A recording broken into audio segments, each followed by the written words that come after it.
Hi! Customer வந்து அவங்களோட friends get டுகெதருக்கு வந்து நம்மகிட்ட ஒரு 50 பீசஸ் ஆஃப் கேக் ஆர்டர் பண்ணியிருந்தாங்க. Choco truffle. 25 பீசஸ் வந்து ஸ்கொயர் பாக்ஸ்லயும், 25 பீசஸ் வந்து நீட் பாக்ஸ்லயும் கேட்டிருந்தாங்க. அத தான் ப்ரிப்பரேஷன் பண்ணிட்டுருக்கோம். கேக் பேக் பண்ணி முடிச்சதுக்கப்புறம் கனாஷ் ரெடி பண்ணி வச்சிருந்தேன். கனாஷ்க்கு முன்னாடியே சுகர் சிரப் வந்து ஃபுல்லா கோட் பண்ணிட்டு, கனாஷ் போட்டு ரெடி பண்ணிட்டேன். கஸ்டமர் கேட்ட டிசைன்லேயே பண்ணி குடுத்துருந்தேன். அவங்க ரொம்ப ஹேப்பியா இருந்தாங்க.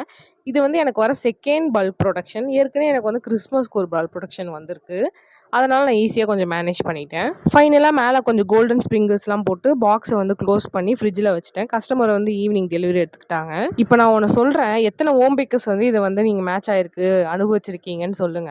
ஃபர்ஸ்ட்லாம் நம்ம வந்து கேக் ஆர்டரே வரல, ரொம்ப கஷ்டமா இருக்கு அப்படின்னு சொல்லிட்டு நெறைய நாள் ஃபீல் பண்ணியிருக்கோம். நெறைய நாள் யோசிச்சிருக்கோம். சின்ன சின்னதுலேருந்து தான் நம்ம முயற்சி எடுத்து பெருசா பெரிய லெவலுக்குலாம் வந்திருக்கோம். நெறைய ஹோம் பேக்கர்ஸ் இப்பலாம் அப்படிதான் இருக்கும். ஸோ நான் இதுலருந்து என்ன சொல்ல வரேன்னா, 50 பீஸ்லாம் ஒரு பல்க் ப்ரொடக்ஷனா, 50 பீஸ்லாம் ஒரு பெருசா அப்படின்னு சொல்லிட்டு நெறைய பேர் நெனைப்பீங்க. அதனால சொல்றேன். எனக்கு 50 பீஸ் வந்து பெருசு தான். நான் வந்து கஷ்டப்பட்ட நாட்கள் நெறையவே இருக்கு, கேக் ஆர்டர் வராம. ஸோ இதுதான் என்னோட கேக்கோட ஃபைனல் அவுட்புட். நீட் பாக்ஸும் சரி, அந்த ஸ்கொயர் பாக்ஸும் சரி. உங்களுக்கு வேணும்னா ஆர்டர் பண்ணிக்கோங்க. Spread positive. Happy baking. பாய்.